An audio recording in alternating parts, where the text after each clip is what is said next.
नमस्कार, मी संतोष गव्हाणे. आज मी माझ्या पक्षाचं कोणते लेबल घेऊन आलेलो नाहीये. एक आपण जागरूक नागरिक नेवासा शहरामधला कसा असला पाहिजे, त्याला पूर्ण माहिती असली पाहिजे.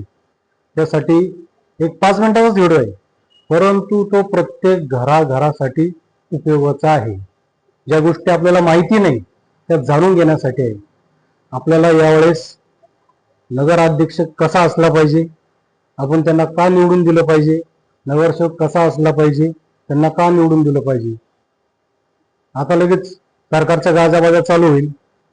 लाडकी बहिणीचे 1500 रुपये आम्ही दिले, लाडकी बहिणीचे 1500 रुपये आम्ही दिले. जो गाजाबाजा त्यांनी विधानसभेला केला तीच कॅसिटीतच असणार. परंतु लोकसभा वेगळी असती, विधानसभा ही वेगळी असती आणि स्थानिक स्वराज्य संस्था ह्या वेगळ्या असतात. हे आपला गाव लेवलचा विषय असतो. हे आपण ठरवायचं असतं की आपल्याला आपल्या प्रभागामधला उमेदवार कसा निवडून द्यायचा. आता एक भूल थापा मारणार सरकार तुम्हाला सत्तेमधले, खालपासून तोपर्यंत यांचं सरकार आहे. आता मला कालच एक माझा मित्र भेटला, तो म्हणे लाडके म्हणलं पैसे देतात, योजना आहे, अमुक आहे, धमुक आहे. आपल्याकडे काय चांगला सुद्धा माणूस आणि व्यापारी माणूस बरं का, त्याचा व्यवसाय पण आहे. त्याला 10 मिनिटांनी त्याला थोडंसं लेक्चर दिलं, त्याची झाकच उतरली. तेच तुम्हाला मी सांगणार कशी उतरली. लाडकी बहीण योजनामध्ये सरकार, आम्हाला आता ह्या व्हिडिओद्वारे काही प्रश्न पण येतात सरकारला. मी तुम्ही लाडकी बहीण योजना अंतर्गत 1500 रुपये महिलांच्या खात्यामध्ये टाकता, ते तुम्ही तुमच्या खिशातून टाकता का? कोणता आमदार, कोणता खासदार, कोणता मंत्री त्याच्या खिशातून टाकतो का? तर नाही टाकत. तो आमचा पैसा आहे, आमचाच पैसा आम्हाला देता आणि गाजावाजा तुम्ही करता. लाडका भाऊ, लाडका भाऊ. कशाचा लाडका भाऊ? खिशातून देता का तुम्ही तुमच्या? आता तुम्ही म्हणता आपण कसं काय देतो? अहो, आपणच सरकार चालवतो, निवडून यांना आपण देतो. हे फक्त तिथे आपले नोकरदार आहात. जरी मंत्री असले, खासदार असले, आमदार, ते आपले नौकर आहेत. हे तुम्हाला माहिती आहे का? सरकार चालतं टॅक्सवर. एखादा देवी जर आणायचा असेल, तो टॅक्स तिकडे गेल्यानंतरच तो येतो. मग तुम्ही म्हणता आपण कुठे टॅक्स भरतो? त्यांना तर मोठ्या मोठ्या कंपनी आहेत, तिकडून ते घेतात. ठीक आहे ना? अहो, पण तुम्ही आयुष्यभर जन्मल्यापासून तर मरेपर्यंत टॅक्सच भरता. हे तुमच्या लक्षातच आलेलं नाही, किंवा तुमच्या हे कोणी लक्षात आणून दिलं नाही. हे तुमच्या लक्षात मी आज आणून देतोय, तर तरी मी हा व्हिडिओ बनवतोय. त्याच्यानंतर तुम्ही ठरवा तुम्हाला मतदान कोणाला करायचं. उदाहरण देतो तुम्हाला. सकाळी उठल्यापासून आपली सुरुवात होती. सकाळी उठल्यानंतर आपण दात घासायला घेतो पहिले, बरोबर? जो ब्रश असतो ना, ब्रश तुम्ही ज्यावेळेस किराणा दुकानातून आणता ना, त्यावेळेस त्या ब्रश घेतल्यानंतर त्याच्यामध्ये टॅक्स कट केला जातो. तो बिगर टॅक्सचा येत नाही. जी पेस्ट असती ती जरी तुम्ही विकत घेतली तर त्याचा देखील टॅक्स असतो. म्हणजे आपली सुरुवात ब्रश घेतल्यापासून सुरुवात होती. ब्रश घेतला, सरकारला टॅक्स. पेस्ट काढली, सरकारला टॅक्स. आपण दात घासतो तरी त्यांना टॅक्स चालू असतो. त्याच्यानंतर आपल्याला चहा प्यायचा. चहा प्यायचा म्हणल्यावर साखर आणायची. किराणा दुकानात गेला, आपण साखर घेतली, आपण फक्त जाताना घेऊन येतो. परंतु बिगर टॅक्सची ती साखर बाहेर येते का? त्याचा देखील आपण टॅक्स देतो. चहा पावडर घ्यायची म्हणली, आसामहून चहा पावडर येते, कंपनी तयार करून येते, बिगर टॅक्सची ती बाहेर येते का? चहा पावडर कोणती घ्या तुम्ही, टॅक्स भरावा लागतो आपल्याला. आपला थोड्याशेच पण होत नाही, तो टॅक्स कट होतो. आणखीन तुम्हाला मी सांगतो, बरेचसे म्हणजे सकाळपासून तर संध्याकाळपर्यंत आपल्याला लागणाऱ्या वस्तू अशी कोणतीच वस्तू नाही तर तुम्ही त्याला सरकारला टॅक्स देत नाही. पेस्ट घेतली त्याला टॅक्स, ब्रश घेतला त्याला टॅक्स, चहा पावडर घेतली त्याला टॅक्स, साखर घेतली त्याला टॅक्स, त्याच्यासोबत जर बिस्किट घेतला, एखादा पुडा खाल्ला त्याला पण टॅक्स. चहा घेतली, चाललो आपण आंघोळीला. आंघोळीला गेल्यानंतर साबण लागते ना, आपलं साबण. शॅम्पू लागतं, त्याच्यावर किराणा दुकानात असतो बिगर असं टॅक्स कोणी देतं का तुम्हाला? तुम्ही किराणा दुकानदार म्हणायचं मला ही साबण घ्यायची पण त्याला टॅक्स नका लावू, तर किराणा दुकान म्हणून मला बी टॅक्स द्यावा लागतो, तुमच्याकडून टॅक्स लागूनच ती साबण तुम्हाला देणार. आंघोळ करायची म्हणली तर टॅक्स, शॅम्पू लावायचं म्हणलं तर टॅक्स. आंघोळ झाली त्याच्यानंतर डोक्याला तेल लावावं लागतं, तेल आणलं सरकारला टॅक्स. भांग पाडायला कांगवा सरकारला टॅक्स. तोंडाला पावडर लावायची सरकारला टॅक्स. आले तुम्ही कपडे घालायचे, एक कपडा खरेदी केला त्याला टॅक्स. पॅन्टीचा असू, बनेला असू, चड्डी असू, काही असू, बिगर टॅक्सची कोणतीच वस्तू भेटत नाही. नाश्ता करायचा काय करणार? कोणता घ्या, पोहे घ्या. किराणा दुकानातून पोहे आणले त्याला टॅक्स. पोहेला काय लागतं? जिरे, मोहरे, हळद, शेंगदाणे, प्रत्येक गोष्टी tax tax tax tax tax. तेल घेतलं टॅक्स. घरी आणलं तयार करायची आपल्याला ते नाश्त्याला पोहे, त्याला गॅस लागतो, त्याला टॅक्स. ज्या भांड्यात बनायचं त्याला टॅक्स, ज्या चमच्याने हलवायचं त्याला टॅक्स, ज्या प्लेटमध्ये आपल्याला ते पोहे टाकायचे त्याला टॅक्स. त्याच्यानंतर गेली सर्व्हिसला, बाहेर निघले,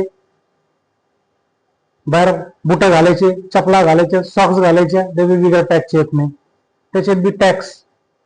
गाडीवर बसले, टू व्हीलर असेल, गाडी घेतली त्यावेळेस बी टॅक्स. त्याला तर 50 टॅक्स असते, रोड टॅक्स, अमुक टॅक्स, लागन तेवढं टॅक्स. फोर व्हीलर असली त्याला टॅक्स. पंपावर गेले, पेट्रोल भरलं त्याला टॅक्स. खिशामध्ये मोबाईल घेतला त्याला टॅक्स. रिचार्ज करायचा त्याला टॅक्स. ऑफिसमध्ये गेले, बसले, वर फॅन चालू आहे, लाईट बिल त्याला टॅक्स. थोडं काम केलं, जेवायला बसले, काय जेवता तुम्ही? जे पण जेवत असाल तुम्ही, पोळी असेल ती बनवायला तेल लागतं, गहू लागतं. भाजी बनवायची असेल तर जसं तुम्हाला साहित्य सांगितलं किराणा मधलं सगळा लागतो, त्याला पण टॅक्स. काम बिम झाले तुमचे, आवरले, आले घरी, टीव्ही लावला, टीव्ही घेतला त्याला टॅक्स. त्याला औचार मारायचं त्याला टॅक्स. घरामध्ये थंड पाणी प्यायचं, फ्रीज मध्ये गेले, फ्रीज चालू. वीज बिल देतो आपण त्याला टॅक्स. घरामध्ये लाईट चालू, लाईटच अशी वस्तू जी 24 तास चालू असते, टॅक्स. कूलर लावला टॅक्स, एसी लावला टॅक्स. टॅक्स हा विषय आपल्याकडे हा बंदच नाही. त्याच्यानंतर घरी आल्यानंतर मुलं म्हणतात शिक्षण चालू, कपडे घ्यायचे त्याला टॅक्स, पुस्तकं घेतली त्याला टॅक्स, वह्या घेतली त्याला टॅक्स, पेन घेतला त्याला टॅक्स. अशी एक वस्तू दाखवा मला तुम्ही मुलाला लागणारी तर त्याला टॅक्स लागणार, बिगर टॅक्सचं काहीच भेटत नाही. गळ्यात सोनं घालायचं त्याला टॅक्स, चांदी घालायचं त्याला टॅक्स. घरामध्ये फर्निचर करायचं असेल बिगर टॅक्सचं काहीच येत नाही, किती भारी करा तुम्ही त्याला टॅक्स.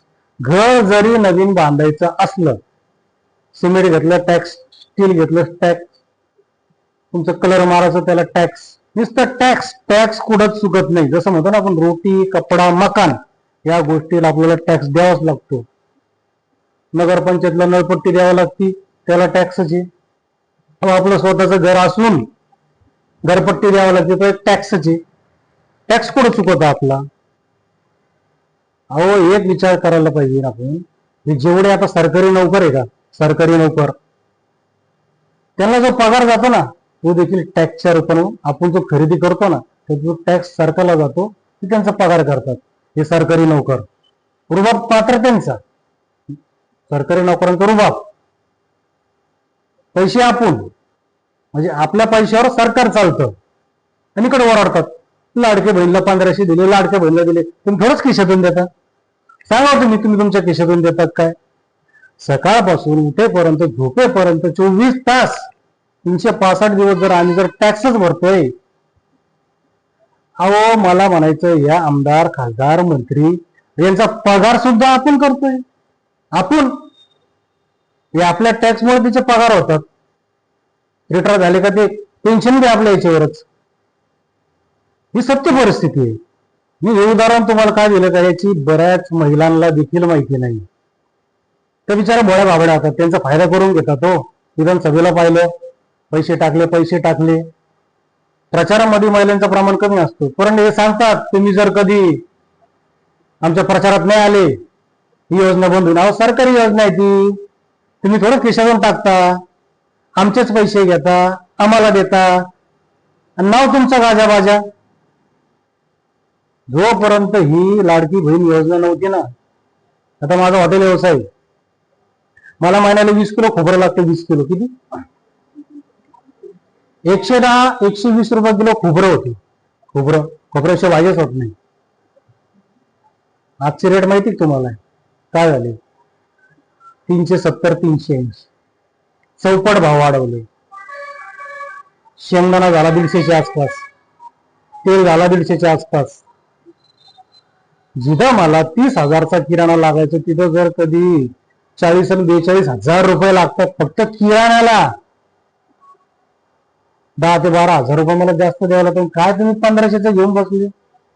म्हणजे एकीकडून आमच्याकडे 10 15 हजार रुपये टॅक्स मधून घ्यायचे, 1500 रुपये टेकायचे आणि गाजाबाजा तुमचा करायचा.